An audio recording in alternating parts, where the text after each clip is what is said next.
Sa mga naghahanap ng trabaho, sinimulan na ngayong araw ang May Trabaho Ka Job Fair 2012 sa Pasay. Kabilang sa mga may vacancy ay ang inyong Kapuso Network. Bukod sa domestic jobs, may mga kumpanya nag-aalok din ng trabaho sa ibang bansa. May ulat on the spot si Julius Segovia. Julius? Yes, Rafi, dagsa ang mga aplikante dito sa May Trabaho Ka Job Fair 2012 na inorganisa ng The Philippine Star sa pakipagtulungan ng GMA News TV sa isang mall sa Pasay City.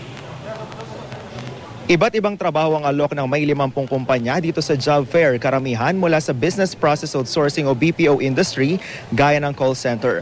Marami rin kumpanya ang naghahanap ng web designer, sales manager, online English teacher, Android developer, data encoders, waiters, technical engineers, messenger at program analysts. Pero hindi lang ito limitado sa Pilipinas, may mga trabaho rin abroad.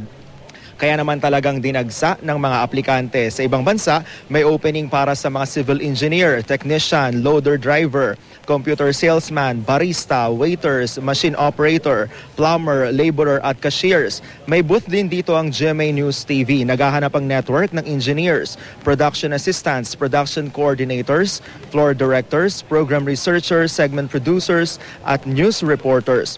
May photo booth din ng GMA kung saan libreng magpakuha ng litrato ang mga piling aplikante. Mas lalong naging makabuluhan ang job fair dahil may free session kaugnay sa wastong pagkilos at tamang pananamit paghaharap sa isang interview.